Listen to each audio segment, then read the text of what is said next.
and I've got terrible lighting, but good enough. Okay, cool beans. Now we got a synced up live stream on YouTube as well as the call. All right. So, anyways, that being said, this first call is likely to be a little bit clunky because I don't have a particular agenda. Rather, my goal was to be here to answer questions as they're coming up. I've thrown a lot of information at everybody in the last 6 weeks. And I know that very few of you have gotten all of it. And the way that I know that is that I know who looks at every video, and I know who opens up every newsletter, and I know what links get clicked on. And I know that some percentage of these things have been hit, but in no way have all of them. Hang on 1 second. Honey, are you there? All right, Megan's here at the gate. All right. That always happens. Anyways, and so because of that, I'm hoping that the conversations that will ensue, people asking questions about one thing or another, will cause you to look and find the information that we've laid out. I get a lot of questions about ingredients, and we put up a PowerPoint presentation last week that has all the ingredients of all the products, and that should make everybody's answers a little bit easier when it comes to this. And also, if you guys ever show up late on a call, just say your name and sit quietly, and there will come a time when I'll probably go around and ask you all questions if you don't have questions for me. And then we can, I'll prod the conversation on a little bit that way or another. Who just came on? Oh, hey, Nicole. How's it going? Hello. I made it. Okay, excellent. All right. So let's do a first round of questions. And again, just say your name and then pause, and then we'll take you in order of your questions. Rose. Okay, Rose, you can start. Ooh, I won the prize. You won the prize. First caller in ever. William is with me too, so we're both here. Hello, William. How's it going? Hey, Joe. So my question is, wait, before your question, I want to introduce you guys as I see you, and then you can correct me if need be.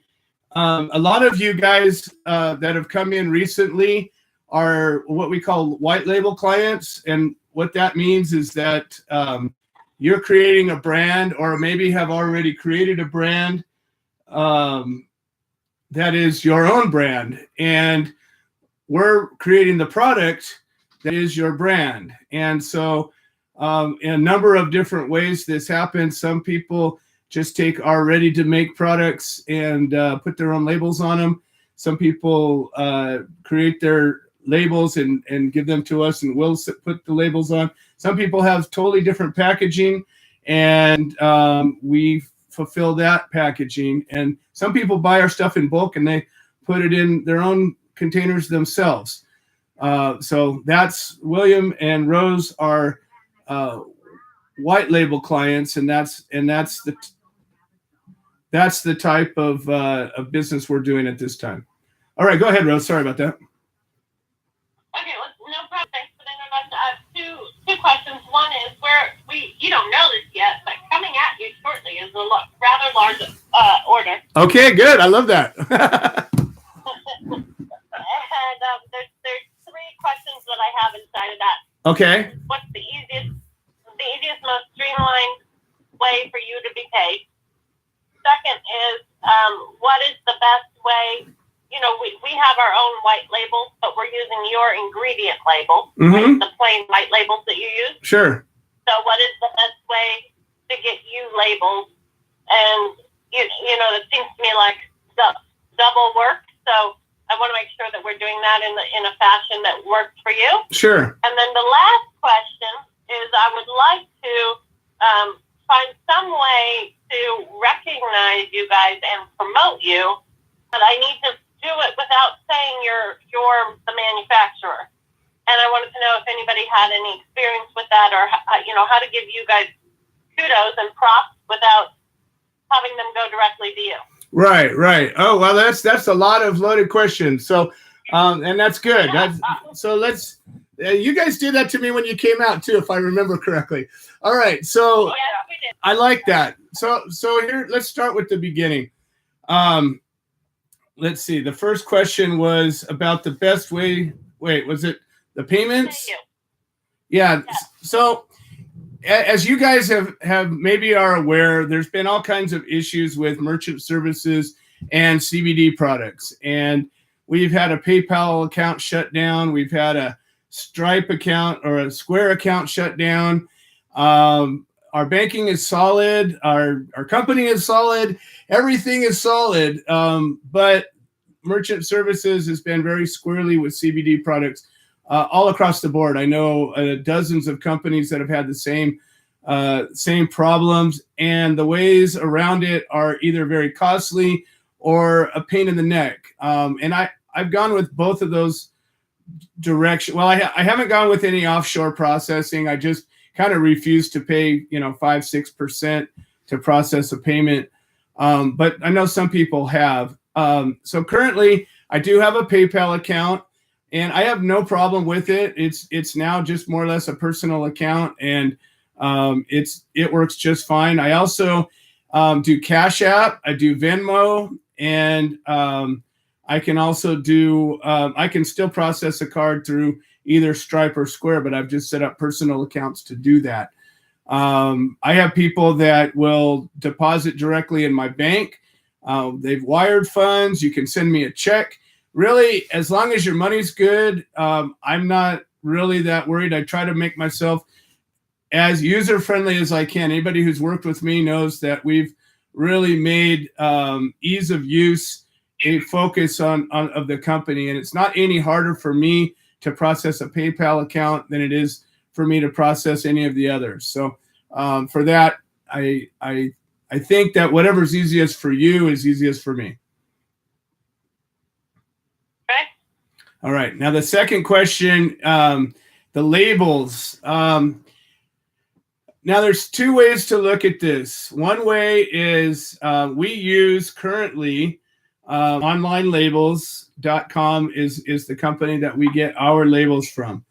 And we have had our graphic artist, Mike Mata, who several of you have also used.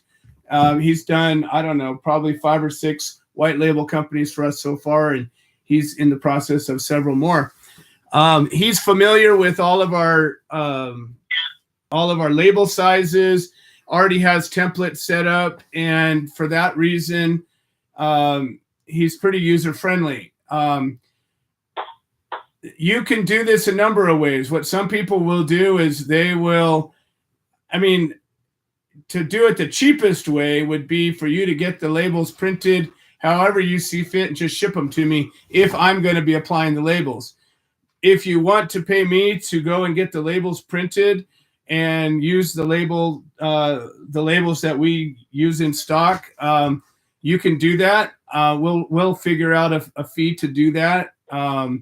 And basically, I would just need the template files to do that. And we would, if we're using the same ingredient labels, then we don't need to print additional ones. If your ingredient label has been modified to have your company name on it or however you did it, we would have to print separate ingredient labels as well.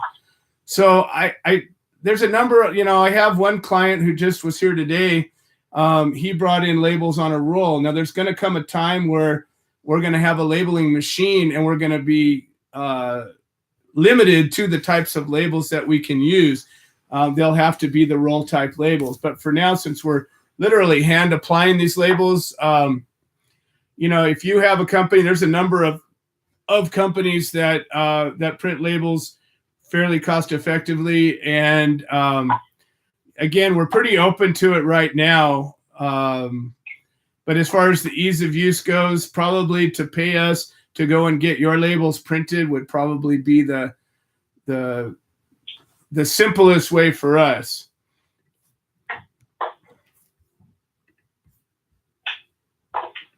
And then Okay. what was the third question? I'm sorry, I've got a really small brain and it's usually pretty busy. How do we get, what's the best way to give you props for being badass and innovative and all that other stuff? Sending our clients. Probably social media. We have a Facebook presence here on the YouTube channel. I mean, I have most of the YouTube videos that I do are unlisted, so the public can't view them. They're really just for reps. But I do have some public YouTube videos, and I'm going to be doing more and more public stuff. Since we're not doing retail sales anymore, the website is now more of an informational website and a blog, and that's going to become more and more of just that. So I'm actually promoting the reps more than I'm promoting our own products, but I'm using the website to inform people about the products. And so, social media is probably the simplest way that I can think of to do it. You can also put, reviews on our products. That's another way that people will see. I'm about to set up a testimonial page that's going to have testimonials from users from, most of the reps are actually users of our products, and that's how they became reps, is they used something that worked so well, they decided to represent it. So we're going to have a pretty substantial series of testimonial pages. Those are all things that I think would be helpful. Other than that, I'm open to ideas for sure. Fabulous. Excellent. Fabulous. And now, while I was listening to you, I now have another question. Of course you do. We recently consulted with our lawyer, who's an expert in the cannabis business. Okay. And we were talking to her about a couple of our business plans involved, shipping out of state, things like that. Uh-huh. And, one of the things she advised us on is to make sure that there's absolutely no health claims involved in any of the products that we're selling. Yes. So we've changed the names of the products. Yeah, that's a tough one. Treatment. But it's very true. As far as CBD and hemp products, they're really generally left alone for the most part. I've had a couple of packages snagged in Canada, but I understand Canada's mail service is notorious for snagging packages. And it really doesn't have anything to do with the legitimacy of the products. But what happens is that the FDA and the DEA, they have big issues with making any kind of a health claim on a product, a supplement or a cosmetic or nutraceutical, because that's where you start stepping on their toes. And FDA approves what is considered to be medicine. And so if you don't go through their channels, then they say you don't get to say it's medicine. Now, some of the things that I understand we can do is you can use, like a lot of our products use ingredients that are recognized by the FDA as being pain relieving, like the menthol and the capsaicin and the camphor and the wintergreen oil. I believe all of those are recognized as analgesic compounds.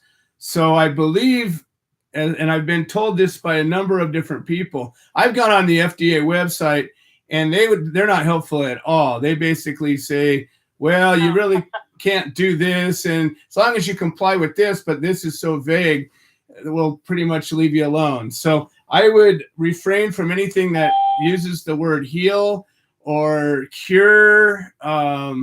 You can, I believe, use the word relief, and I believe there are certain words that are relatively safe to use. But like even for our eczema psoriasis cream, we're not going to tell you on the label that it's good for eczema and psoriasis. We're calling it Exoria therapeutic cream, and we're going to you're going to have to know what it does, because I can't really put on that label that it's going to help your eczema. So it's really screwed up, and I'm not happy about it. But I'd rather, live a bit of a cryptic world than have FDA come in and say, hey, you got to cease and desist what you're doing here. So I think that's the best advice. You got good advice from your lawyer, and I'm always seeking for where that line starts and stops. I have a friend who is a Chinese herbalist and an acupuncturist and an alternative health practitioner, and he had created a Helichrysum essential oil product that was a pain relieving product, and he had marketed it, spent a lot of money on it, and then FDA came in and says, no, you can't say that's pain relief because we haven't acknowledged Helichrysum oil as a pain relieving substance. So he had to shut that whole endeavor down, and it got scrapped. So again, we just have to be mindful of that. All of our pain relieving products do contain other over-the-counter pain relief ingredients that I'm fairly confident I can stand on for that reason. Perfect. Excellent. Thank you very much. You bet. Yeah, Joe. All right. So we've got Sarah and Mike, I believe, that have some questions. So you guys are up. Hello. How's it going? It's going pretty good, Joe. We were just going to talk a little bit about, we used Mike Amata. He was a great guy. He did our logo and everything. He worked wonderful for us. As far as labels went for our own personal products, we had to go somewhere else because of the expense of the amount you had to buy at a time. Right. Oh, hold on. Let me stop you for a second. Let me introduce you. And so that, okay. So Sarah and Mike are also white label clients from Kansas, and they're in the process of opening up a CBD shop. And they're also, they're using some kind of a fusion of our brand and their brand right now as they're getting their brand launched. And they're getting some of our products into some of the local shops, and they're in the process of getting trained as a rep trainer as well. So we've been working together for, I don't know, a month and a half, 2 months now, and they're real excited, and they're doing great. All right, go ahead. Sorry about that. No, you're perfectly all right. No, we promote Willow Creek Springs right along with ours. The only thing we have a little different than yours is we have some of the sublingual oils that we like add vitamin C and B12 to, and then Lamobenzone morning blast and Sure. things like that. But Absolutely. all the other products, we can't make that quality at the cost that you sell it anyway and have it labeled and bottled. It's cheaper just to buy it from you and use your label and promote your company. Yeah. We also just give out your website because you don't just sell to anybody anymore anyway. Exactly. You can at least research where we come from and who backs us. Excellent. So that's kind of how we do that. I like it. It's a good model. So And, we also make a CBD tabs out of with the pill press nice. instead of the caps. Cool. Very good. And what do you do? Take the isolate and just smash it together? Yep. Cool. We do. I like it. And I was going to ask you how you feel about Kratom. I like Kratom. And I think it's I've been trying to kind of get connected with Kratom, and Kratom's even more of a gray market product than CBD, but I've seen it do a lot of good. If you notice everything that I work with, the one thing that's most important is that it's safe. And the second thing is that it works. And I have worked with a couple of people that are doing wholesale Kratom, but I haven't really been able to get lined up with a solid source. And I'm not sure how to integrate Kratom with Willow Creek Springs, or if I will, or maybe I'll spin another company off. But I'm very, especially for the quit line and getting people to get off of opiates and alcohol and tobacco and speed and Xanax and some of the other stuff that we're working on. I think Kratom could be very helpful in that for sure. Us and the company in Augusta who carries some of your products that we've sold to them and some of our other products are using the isolate and the Kratom and capsuling them and selling like wildfire. Cool. Well, I'd like to learn more about the source of that Kratom. And, the thing is, one of the problems I have with Kratom is I don't have a way to test it. Whereas my CBD I can test. And so, with all of my herbal supplements that I use, they're all third-party lab tested, so I know specifically what I have.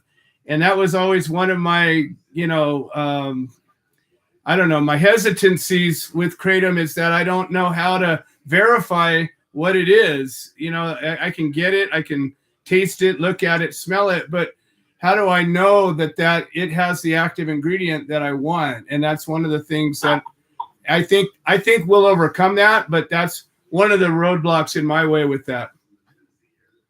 I'll shoot you some of our resources that we have here, and I appreciate your time. I was really curious to see how you felt about the Kratom. Oh yeah. I feel like I said, if you look at my active ingredients on the Flower Power capsules, we use all sorts of herbal concentrates from all over the world, and I do a lot of research on them. But see, I'm able to at least get that third-party lab test that says this is what that is, and that's kind of where we're at this time. But I absolutely would like to learn more about your sources and all that. All right, who's up? And did you have any other questions? No, not at this time. All right, perfect. Who else has questions right now?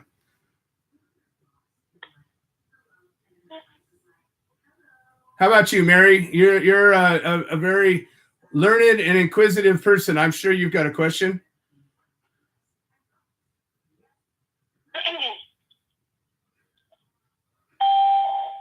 It looks like Lisa Anderson's got a question, but I don't know if she's on the line.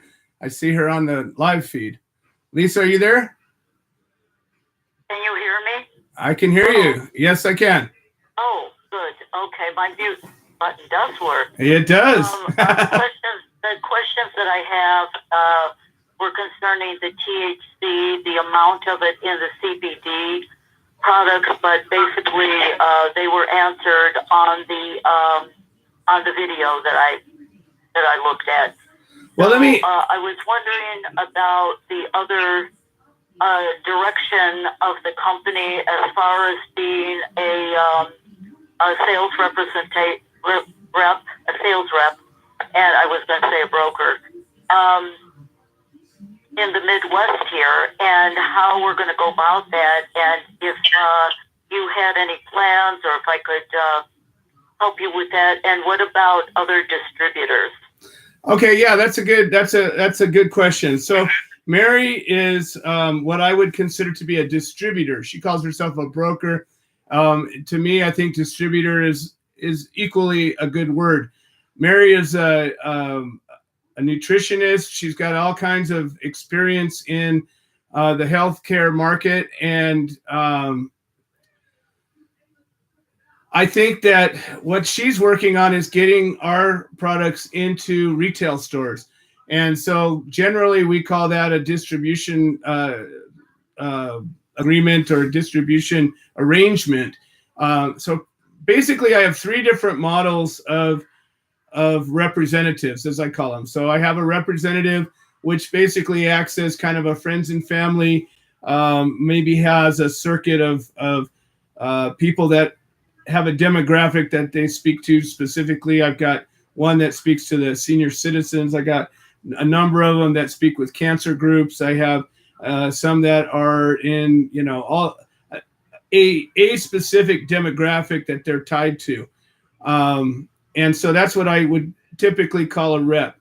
Then there's an affiliate, which would be generally a retail store or somebody who has an online presence. And whether it is a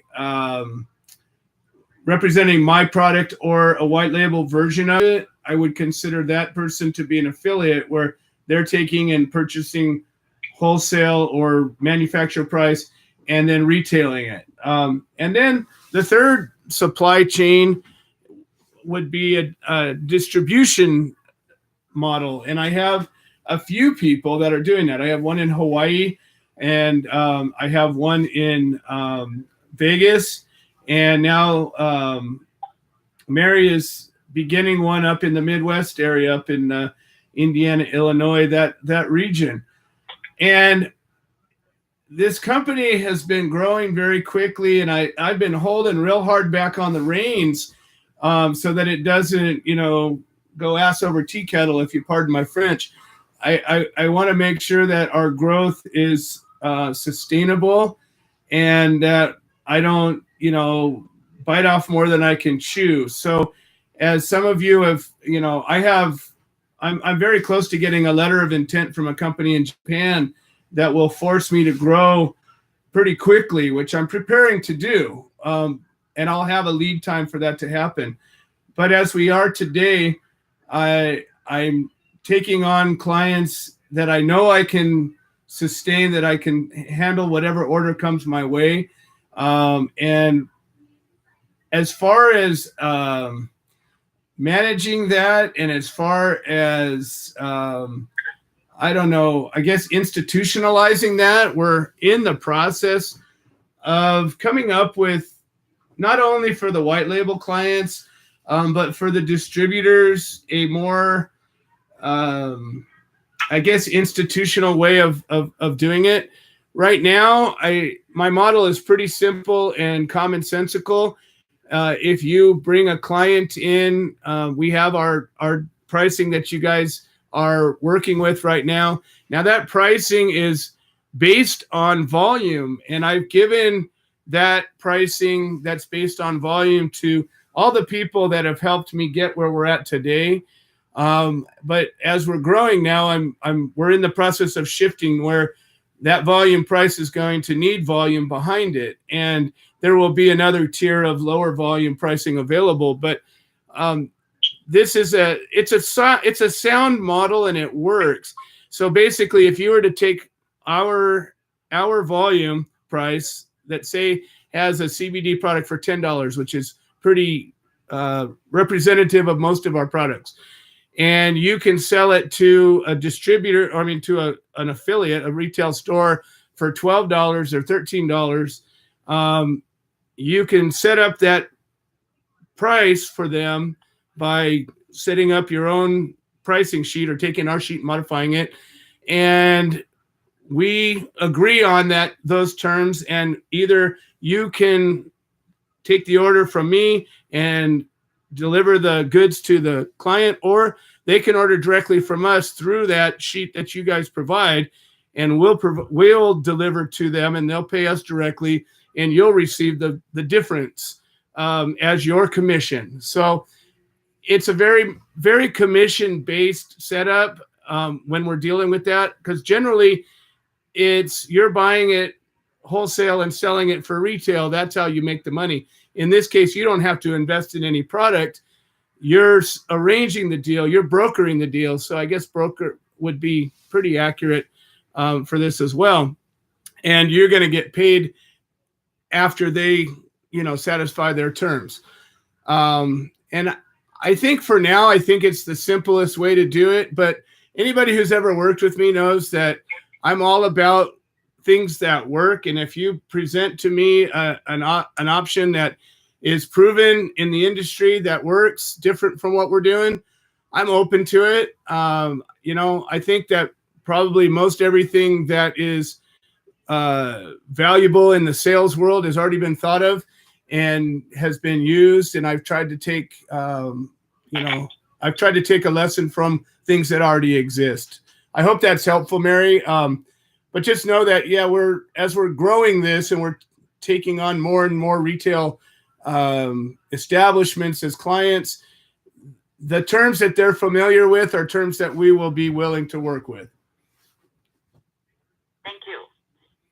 All right. Now, Lisa Anderson has a question, or Lisa Wooldridge, actually. I don't know where Lisa Anderson comes from. And she is, her question was, can we use the anti-alcohol if they're trying to stop the opiates? and you can. I have a quit opiate pill, so I don't know why you'd want to take the alcohol pill to stop opiates. The quit pills that we've made are very specifically designed for the thing you're trying to quit. So the quit tobacco, even though there are some ingredients that are similar, the quit pills that we have are working on 2 different or 3 different planes, as most of our compounds do, at least 2 different planes. The first plane is to help cessate the craving. So you have a physical craving that comes from a chemical that you're used to having tap into your receptors, and they're not there anymore. So your body craves that. And there are herbs that specifically can reduce specific types of cravings. And it has to do with the chemicals in your brain that are either produced or not produced because of those drugs. And they will either cause your brain to produce the same chemicals or cause things that your brain says, oh, I'm feeling okay now. It doesn't have a need for that craving. That's one of the angles that it works on. One of the angles that it works on is it can inhibit the absorption of these chemicals. So even if you were to take them, they're not going to affect you the same way. And another way that they work is like in the quit tobacco, it actually has a small amount of nicotine in it. And even though that's part of the problem, what do people do to quit cigarettes? They take nicotine patches. They vape nicotine vaporizers. Taking some of the drug without all of the tobacco element, and it helps you wean off of it in a simpler way. So that's the second way that it works.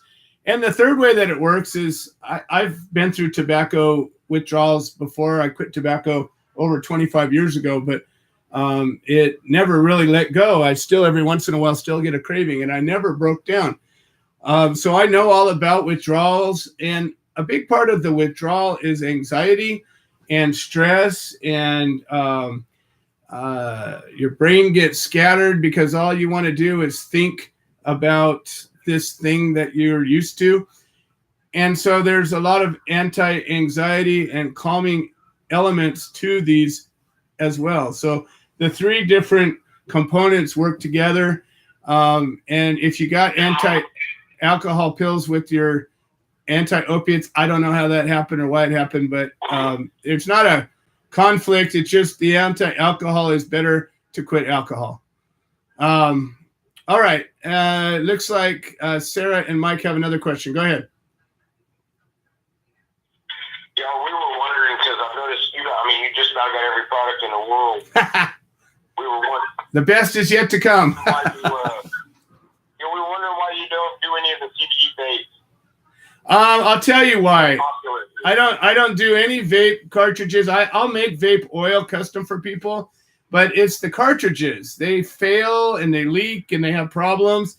And a while ago, over a year ago, I did some vape cartridges, and we just had people would return them because they would leak, and it wasn't because of the oil. It was the cartridges. So that's really the reason. Everything that I use, I can stand behind. My bottles, my sprayers, my droppers, the pumps, all of the delivery systems I have, they don't fail. So nobody's ever come back to me and said, I mean, occasionally when I ship through air, the sprayers can leak a little bit because of the pressure in the airplane. But aside from that, I really don't have any problems with my containers. But these carts, they just fail all the time. People don't know how to use them right.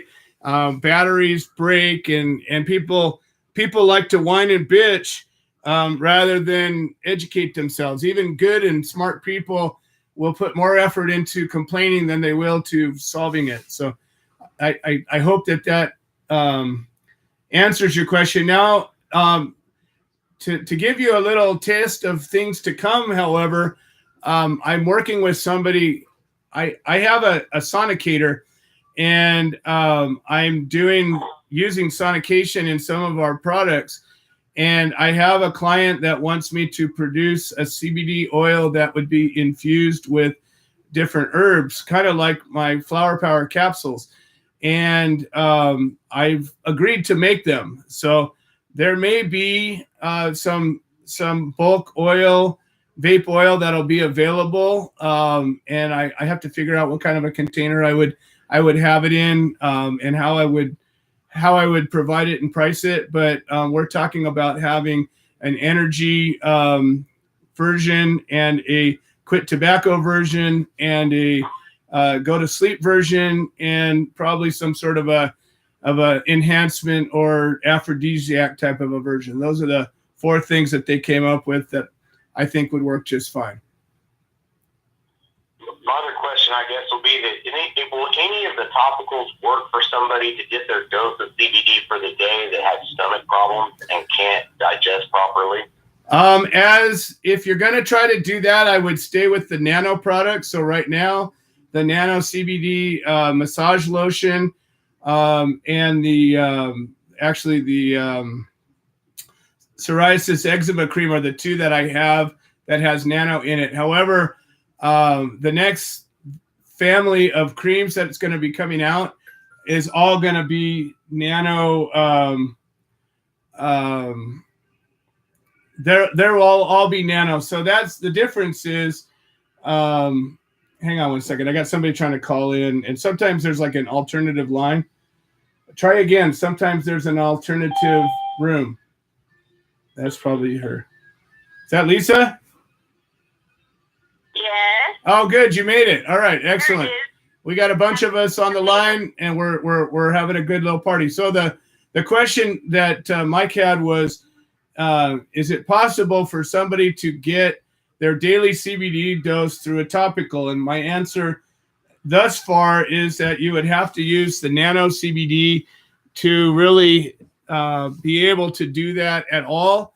The amount of CBD that penetrates the bloodstream with the standard topicals, we don't know, but I don't believe it's that much that it really gets into your blood.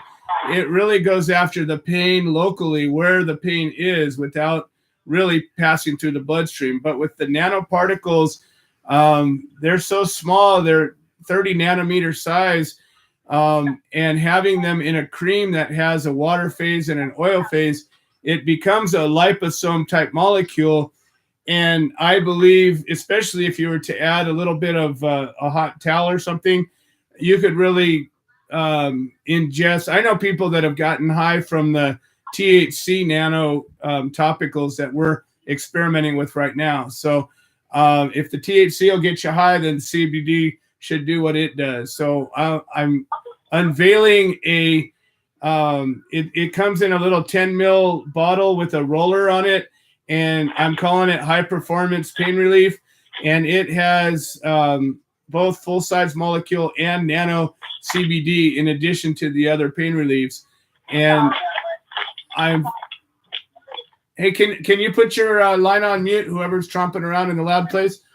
And then so that's I think the best answer for that. The sublingual spray would be the next step to that, and without really eating it, you can spray it on the inside of your mouth and absorb a whole lot of it without having to actually eat it. And there's always suppositories that I don't currently produce, but I will likely be producing soon as a result of the guy that was making it isn't really making them enough right now. So that's another way that people can absorb it without having it to go through their GI tract. Thanks, Joe. Appreciate it. You betcha. All right, Lisa Wooldridge has a question. She heard about using it in personal lube products. The what I'm calling the what the heck did we call it? We're going to call it the delicate line or the sexy line. That's coming. There's so many products that need to be made, and I'm really making them in order of the need. And so when enough people come to me with a serious problem like eczema, psoriasis, rheumatoid arthritis, cancer, lupus, all these things that are really debilitating, life-altering diseases, I'm going to take that over your, sexy time. However, there is definitely a place for all of those, and I've had that on a list for a while, and I've been tinkering with some formulas, and we'll see what comes. But definitely, the problems with natural lubes are that the natural oils can attack a condom, and so the formulation without using petrochemicals is a little bit tricky or ineffective generally. So I don't want to. If I make it, it's going to work, and it needs to be able to work on a number of levels. So I will be, when I roll that line out, it will be an effective line, I can assure you. All right, anybody else? Yeah, Joe, I got a question for you. Yeah, go ahead. Is it allowed, I guess, is the distribution allowed to create individual retail spaces? In other words, if I wanted to create a website with Willow Spring products on it, is that something that's allowed for the distribution model? Offer other people? Yes, and in fact, there are people that are doing that right now.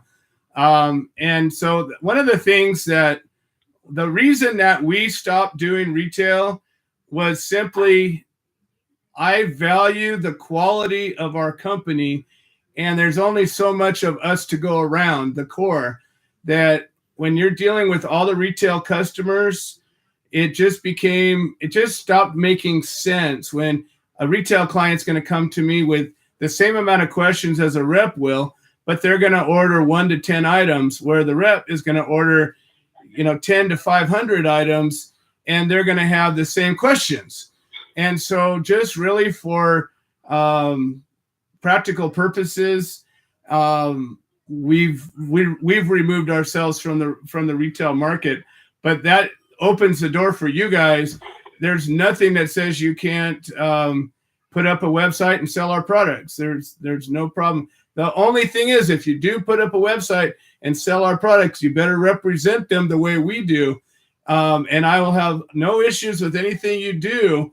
But if there's any misrepresentation or false claims or anything outside of what we normally would say, that's the only issue I'll have. I provide a lot of information through the PowerPoints, our printed materials, videos, and question and answer sessions like this, where I'm 100% transparent about everything we do, and everything that I print and type is open source. You're welcome to take it as your own.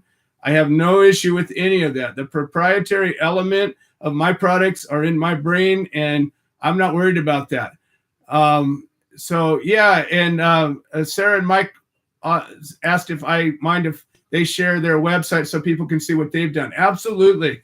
I encourage, this is actually, good job. I'm encouraging this kind of conversation, because there's 250 million people in America, and they're all waking up to the value of CBD, and there's enough for everybody. I can assure you this stuff works, and it rolls over the top of most other products out there if people can get a chance to try it. So I 100% encourage any kind of marketing. That's the thing I just don't have the resources for. You guys want me to be here answering your questions, and you want me making products so that you'll continue to have access to the quality of products that we have. I have no interest in marketing, and I have no interest in, dealing with the minutia of one product, one client. It's just too hard for me to keep up with. I hope that was helpful. Definitely. All right. Anybody else? Question on the Go ahead, I'll wait. Go ahead. First one that spoke, speak up. I have a quick question too. Yes. On the law that's just in July with the CBD and labeling it as food grade, how do we tell our clients or show our clients that we're food grade? Okay, so the deal is with that is it's a bunch of BS. It's tricky. It's confusing, and there is no food grade CBD. It's not considered to be a food product. And so we use pure CBD that would be considered, if it was considered to be a food product, it would absolutely be considered food grade. But there's not, it's not what's considered to be a food product at this time. They're screwing with us. What happened was GW Pharmaceuticals got a drug to go through, and they're going to be charging $32,000 a year for this medicine. And their FDA and these environmental agencies are kind of shoring up their position. It's not going to stop what's going on, but it just, people need to understand this. Whether it's legal or not legal or a little bit legal or more or less legal, this stuff works and it's safe. And we don't have any way other than to do the testing we do to validate that. But there's not been a single person that has died from an overdose of CBD or poison CBD or tainted CBD or bad CBD. It may or may not work well if you don't use good ingredients, but nobody's ever died from it. This stuff's not K2 spice. It's not, hell, it's not even bad wine. It's one of the safest substances on the planet. Okay, thank you. All right. And who was that I was just talking to? Say again? So I wanted to ask if I have a broker who wants to work with me, or not only me, someone else as well. How do we manage that? Okay, so this is Yanni, and Yanni is one of our representatives in Long Beach in Southern California. She also works here at the home base sometimes. And so the question is, we have currently some white label clients who have set up their own MLM through this. And I have another client in Oklahoma who's about to set up their own MLM with our products. I have no problem what you do with these products once you get them from me. What we're not going to do is we're not going to set up an Amway here. We're not going to set up a downpipe. We're not setting up any of that stuff. How it works is it's going to work through volume. And if you're able to get up volume to a place where you can get a better price, then you can pass on that to your broker. The other way to do it is you just build in a little cushion between you and your broker and us, the manufacturer, and you can put a little cushion in and they can still make plenty. If you were to add 5-10% to what you're paying for us, you're still well within competitive market, similar type products and similar market that you could offer it. You know, like I said, you could offer it at $12, the same thing you're getting at 10. And if their volume was to increase to a point where you could get a better price, then it would pass on. I think that's the simplest way to approach that. All right. Thank you. And again, for everybody, I don't have any issue. Like I said, I have one client here in Southern California that has a white label brand, and he's set up his own MLM. He's got reps underneath him, and they've got reps underneath them, and he's doing more of the Amway model where he's selling it to them at a much higher percentage, but he's encouraging them to get people to be selling under them, and that's where they make their money. That's on him. He's getting products at the same price that you guys are, and he's working with the same margins that you guys are. And if he's able to do that successfully, good for him.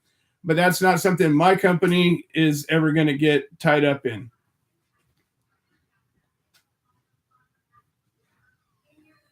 All right, we're at 50 minutes now, so I think that's a pretty good amount of time for this first call. But if there's anything, I'll always stick around as long as need be for anything important. My question is going to be next. I know I threw this up very quickly, and I am actually impressed that this many people popped in, and I got an equal amount that told me they knew about it but weren't able to make it. So good job to all of you that are here. The question is, and please send me the answer on email or text or whatever. When is the best time to do this? I'd like to do this maybe twice a month, every couple of weeks.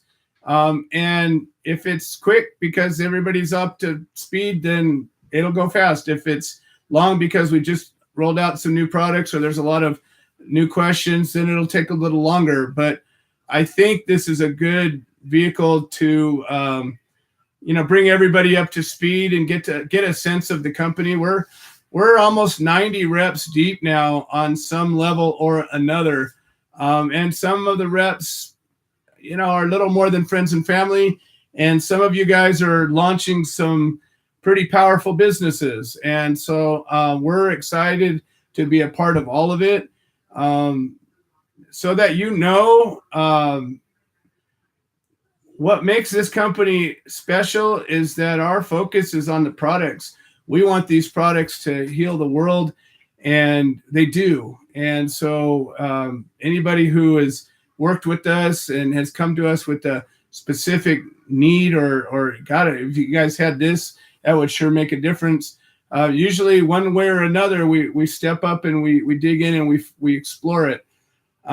That's what drives this company. The money comes whether, as gravy on the top, and I am literally investing everything that we're making back into this company to make it big for a little while until we can hit a new plateau. So until we have some of the equipment and a new facility, these are things that really is important. I can see where we're growing as a need to develop the ability to make larger and larger batches while maintaining the same quality of our product, and that's what's most important. And so we're slowly building our team. I will personally be starting to go out and do in-services around the country as needed. So when we have people that are doing well in a place like the Midwest or the East Coast, we're setting up 2 or 3 stores on the East Coast through similar, the same deal, a rep that's setting up a store. We'll come out. I've already been out to New York earlier in the year and visited one of our clients that has a store out there, and they're doing well. And, we'll spend some time. We'll do an in-service presentation. We 100% stand by these products. We are these products. So I think that our growth is going to always maintain that. So if we have to hold back because we're getting a little too big too fast, bear with us, because we'll make sure that it's done in a healthy way rather than hurry up and patch up something and then come back with something inferior. I won't do that. All right. Any last second comments, questions? Otherwise, we're going to go ahead and close down for the night. Really quick. Thank you. We're going to be making a sublingual pamphlet, just because I've had a couple of people ask me about it. Yeah, we can put up. Probably what we'll do is a rack card because the sublinguals aren't that complicated. So we'll probably make a rack card for the sublinguals. In fact, I think we have one already developed, but I think we have to modify it because we just brought out some more higher potency sublinguals. So there will be some literature for it for sure. All right. Great. Thank you. Anything else? My last one. All right, everybody. Well, I appreciate y'all being out here and good work. All right. I will talk to you all shortly, and message me when you think that is a good time in the next 2 weeks or so to do this again. All right. Thank you, Joe. You bet. We'll talk soon. Sure.